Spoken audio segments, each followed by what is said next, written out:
Imagine waking up one morning, walking to your mailbox, and finding an official violation notice threatening you with fines for a garage door that you repainted less than 4 years ago. No warning, no conversation, no mercy.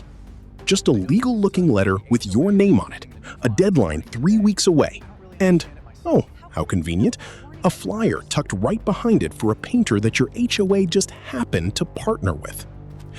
This is the story of Ryan Caldwell, a homeowner in the Phoenix suburb of Gilbert, Arizona. A man who paid good money to live in a community that was supposed to protect his investment. Instead, it tried to shake him down. This is what happened when he decided to fight back. Meet the protagonist. Ryan Caldwell is a 38-year-old project manager at a logistics company called Summit Freight Solutions in Tempe, Arizona. He's the kind of guy who reads every single document before signing. His wife, Dana, is a dental hygienist. They have 2 kids, a 7-year-old named Sophie and a 5-year-old named Miles. Ryan coaches Little League on Saturdays. He grills on Sunday afternoons. In late 2019, Ryan and Dana did what thousands of young families in the American Southwest do. They bought a brand new home in a master-planned community called Creekside Reserve, a 214-home development in Gilbert, Arizona, about 25 minutes southeast of Phoenix. The house cost $387,000, 4 bedrooms, 2.5 baths, a 2-car garage with a freshly painted exterior in a color the HOA approved and called Desert Taupe. Ryan even has the paint code written down, SW7511, because that's just who Ryan is. The community was managed by a homeowners association called the Creekside Reserve HOA, run by a third-party property management company named Pinnacle Community Services out of Scottsdale. For the first 3.5 years, life at Creekside Reserve was exactly what Ryan and Dana had hoped for. Clean streets, a well-maintained park, neighbors who waved at each other. The HOA was essentially invisible. It sent the occasional email about parking rules and reminded everyone to remove holiday lights by a certain date. That was it. Ryan paid his HOA dues every quarter, $95, without a single complaint. He was a model resident. Then came May 1st, 2024. The conflict begins. It was a Wednesday morning when Ryan got the email. Subject line, Creekside Reserve, Community Appearance Update. He assumed it was the usual newsletter. Instead, it was a message from Pinnacle Community Services, signed by a community manager named Brent Holloway, informing all 214 homeowners that the HOA had recently conducted a comprehensive community walkthrough and had identified widespread garage door fading across the neighborhood. Ryan read the sentence twice. Fading. His garage door had been fully repainted in the spring of 2021, barely 3 years ago, through a warranty touch-up program offered by the builder, Meridian Home Group. The paint looked fine. A little weathered, sure. It was Arizona. It was over 110 degrees for 3 months out of the year. But faded? No. What really caught Ryan's eye was what came at the bottom of the email. A flyer, bright, professionally designed. A company called Sunbelt Exterior Services was offering Creekside Reserve residents a preferred community rate of $260 for a single garage door repaint or $400 for a 2-car door. The email said the HOA had partnered with Sunbelt to offer residents this exclusive discount. Ryan did what any rational homeowner would do. He forwarded the email to his neighbor across the street, a retired firefighter named Greg Malone, with a single word in the subject line: weird. Greg's response came back in 4 minutes. Getting the same vibe. Let's wait and see. They wouldn't have to wait long.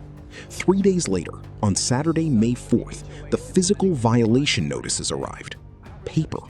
Delivered to almost every door on Amber Ridge Lane, the main street in Phase 1 of Creekside Reserve.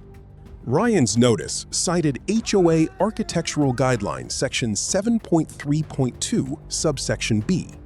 Exterior surface finishes, including garage doors, must be maintained in a condition free from visible fading, discoloration, or deterioration. He had 21 days to come into compliance or face a fine of $50 per week. The suggested remedy? Repaint with Sunbelt Exterior Services using the preferred community rate listed in the earlier email. Ryan counted 7 identical notices taped to doors just on his block alone. Escalation. That weekend, Ryan knocked on doors. He spent 2 hours going up and down Amber Ridge Lane, asking one simple question. Did you get a violation notice? Out of the 22 homes on his block, 18 had received one. All for the same thing, garage door fading. All with the same Sunbelt flyer attached. Ryan started doing math. 18 homes. If even half of them hired Sunbelt, say 9 homes, at the $400 rate for a 2-car door, that was $3,600 going to one contractor. Across the full 214-home community, if the violation had blanketed every phase, the potential business for Sunbelt Exterior Services was easily $50,000 to $80,000. On Sunday evening, Ryan's neighbor 4 doors down, a woman named Carla Espinoza who worked as a paralegal, texted the group chat that had spontaneously formed over the weekend. I looked up Sunbelt Exterior Services. They were incorporated in Arizona in February 2024. They have 0 Google reviews. Their website was registered 3 months ago. The chat went silent for about 30 seconds. Then Greg Malone sent a single word. Yikes. Ryan couldn't sleep that night. He lay in bed running through the timeline in his head. A brand new 3-month-old painting company, a community-wide violation sweep that had never happened in 4.5 years, a preferred contractor arrangement announced on the same day as the email warning, a 3-week deadline. None of it felt like routine HOA maintenance. It felt like a scheme. Monday morning, he went to work and spent his lunch break pulling up the Creekside Reserve CC&Rs, the covenants, conditions, and restrictions, the legal foundation of every HOA. He read Section 7, front to back. Section 7.3.2, subsection B, was real. It existed. But so was something else. Section 12.1, which stated that any homeowner who received a violation notice had the right to request a formal board hearing within 10 days of receiving the notice, and that requesting a hearing automatically paused any fines until the hearing concluded.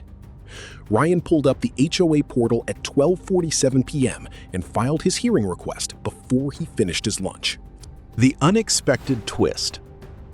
2 days after Ryan filed his hearing request, the second-year drama teacher 2 houses down, a woman named Priya Nair, who Ryan barely knew, knocked on his door after dinner. "I think I found something," she said, holding her phone. Priya had been doing what teachers apparently do in their spare time, deep dive research. She had pulled Brent Holloway's name, the Pinnacle Community Services manager who had signed the violation email, and cross-referenced it on the Arizona Secretary of State's Corporations Division website. Brent Holloway was listed as one of 2 registered agents for Sunbelt Exterior Services, LLC. Ryan stared at the screen. He read it again. The HOA community manager who issued the violation notices was a registered agent for the painting company that the violation notices recommended. Ryan went inside, sat down at the kitchen table, and told Dana what Priya had found. Dana, who was patient and measured in almost every circumstance, said 3 words. Call a lawyer. Ryan called his brother-in-law, an attorney named Derek Walsh, who handled business litigation in Tucson, not HOA law, but Derek knew enough to give Ryan a roadmap. "Don't post this publicly yet," Derek told him. "Document everything. Get it in writing. And before your hearing, send a formal written inquiry to Pinnacle, asking them to disclose any financial relationship between their employees and Sunbelt. Put them on the record." Ryan typed the letter that night. He sent it via certified mail to Pinnacle Community Services on Thursday, May 9th. He also emailed a copy to the HOA board's general address, an email that went to 3 board members, the president, a man named Tom Griffith, and 2 others, Linda Park and Mark Devereaux. The certified mail required a signature on delivery. Pinnacle received it on May 11th. No one responded for 6 days. The counterattack. Meanwhile, Ryan wasn't idle. He organized. The group chat that had started as a few neighbors venting turned into a coordinated effort. Carla Espinoza, the paralegal, drafted a template appeal letter that every homeowner on the street could submit to the HOA portal. The letter was firm, polite, and legally grounded.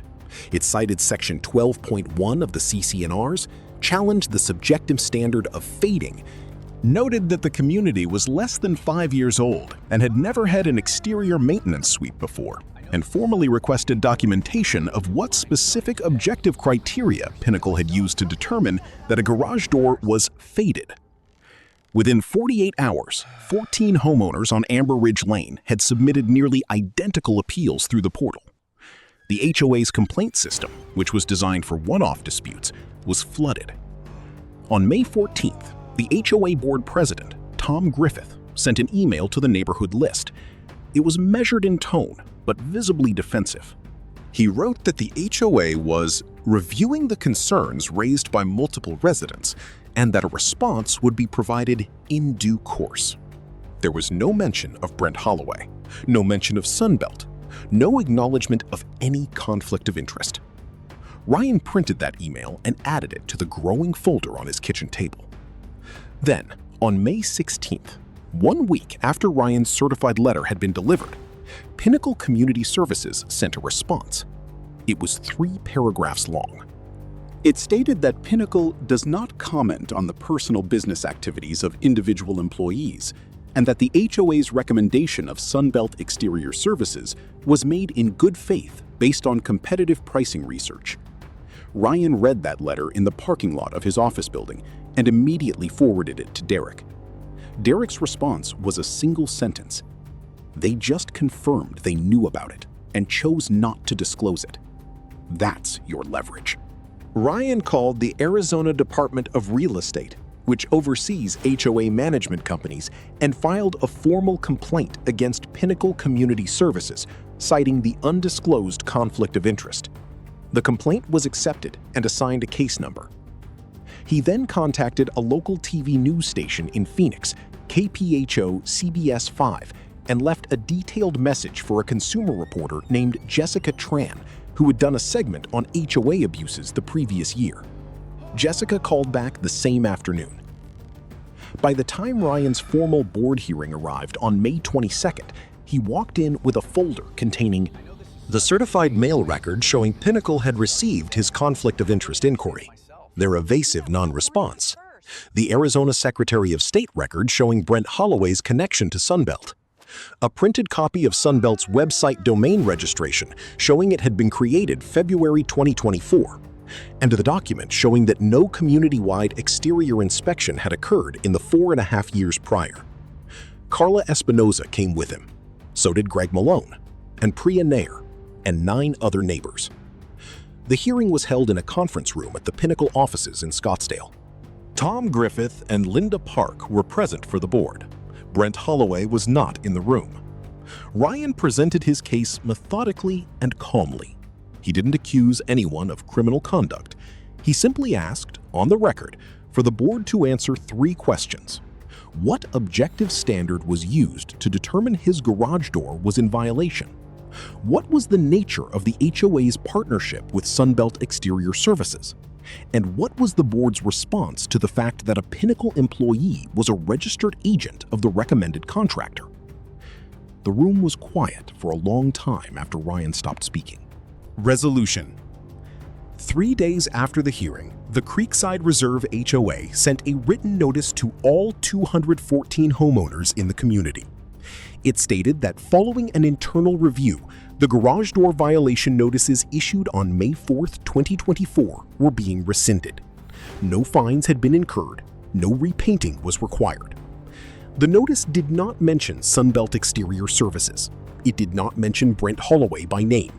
It offered no apology. But tucked into the second paragraph was something significant. The HOA Board of Directors has voted to terminate its management contract with Pinnacle Community Services effective June 30th, 2024, and will be transitioning to a new management company, Integrity HOA Solutions, beginning July 1st. Ryan read that paragraph 3 times. He called Derek. Did they just quietly fire Pinnacle? Looks like it, Derek said. Independently, the Arizona Department of Real Estate investigation into Pinnacle Community Services remained open. Ryan received a confirmation letter 6 weeks later that the complaint had been forwarded for formal review. And KPHO CBS 5 ran a 2-minute consumer segment on the story in late May, without naming Ryan specifically, but describing the situation in detail, including the brand new painting company and the HOA manager's business registration. Brent Holloway's LinkedIn profile, which had listed him as community manager at Pinnacle Community Services, went private 3 days after the segment aired. Ryan kept the folder. He still has it. His garage door, by the way, looks perfectly fine. Here's what Ryan Caldwell's story teaches us. HOAs have real power over your property. They can fine you. They can place liens. In some states, they can even foreclose on your home for unpaid fines. That's not an exaggeration. That's the law. But that power has limits, and those limits are written in the same documents the HOA uses against you. Ryan didn't win because he was lucky. He won because he read his CC&Rs. He used the specific procedural rights written into Section 12.1 to pause the clock. He organized his neighbors so the board couldn't single him out. He documented every interaction and put his questions in writing. And when he found evidence of a potential conflict of interest, he escalated through the proper channels, the state regulator, the press, rather than just venting on the neighborhood Facebook group. The HOA was counting on one thing: that residents would be too busy, too intimidated, or too isolated to push back. They underestimated their community. If you live in an HOA, do yourself one favor after watching this video. Go find your CC&Rs. They are legally required to be available to all homeowners. And read the section on violations and hearings. Know your rights before you need them. Because the day you need them is not the day you want to be learning them for the first time. If this story resonated with you, drop a comment below. And if you've had your own HOA nightmare, we want to hear it. Subscribe and stay with us, because this is far from the last story of a homeowner who refused to back down. Could this happen in real life? Yes, and it does happen regularly across the United States. Here is what you need to know. Homeowner rights in this situation. In virtually every U.S. state, HOA members have the right to receive written notice of a violation with specific, objective criteria cited. The right to a hearing before fines begin accumulating. The right to inspect all HOA financial records and contracts, including contractor agreements, and the right to attend and vote at HOA board meetings. Arizona, where this story is set, has some of the more robust HOA homeowner protection laws in the country, codified primarily in ARS 33-1242 and the Arizona Planned Communities Act. What legal and ethical errors were made here? The HOA management company allowed an employee to steer business to a company in which he had a direct financial interest, a textbook, undisclosed conflict of interest. In a corporate setting, this would violate fiduciary duty. In the HOA context, it potentially violates state consumer protection statutes and HOA regulations. Applying a vague, subjective standard like fading without an objective benchmark is also legally problematic. Courts have consistently held that HOA enforcement must be consistent and based on articulable standards, not selective or arbitrary application. The 3-week window and the bundled contractor flyer suggest the violation was designed to pressure residents into a quick purchase, not to genuinely enforce community standards. Real legal options for homeowners in this situation. File a complaint with your state's HOA oversight agency. Varies by state. Arizona uses the Arizona Department of Real Estate. Florida uses the Department of Business and Professional Regulation. California has a separate HOA dispute resolution process through the civil justice system. Send a formal demand letter requiring disclosure of any financial relationship between the HOA, its managers, and the recommended contractor. Consult a real estate attorney. Many offer free initial consultations for HOA disputes. Organize with neighbors, since collective action significantly increases leverage because HOA boards answer to homeowners collectively. Contact local media. Consumer reporters love HOA stories, and a single news inquiry can produce faster results than months of back and forth. Financial and legal takeaway. The median cost of hiring an HOA attorney to fight a single violation is between $1,500 and $5,000, depending on the state and complexity. However, many states allow homeowners who prevail in HOA disputes to recover legal fees. More importantly, the threat of organized resistance, combined with a formal regulatory complaint and media attention, often causes HOA boards to reverse course without any litigation at all, as happened here. Prevention is always cheaper than litigation. Read your CC&Rs, know the hearing request process before you ever need it, and document everything, in writing, via certified mail when possible, from the moment a dispute begins.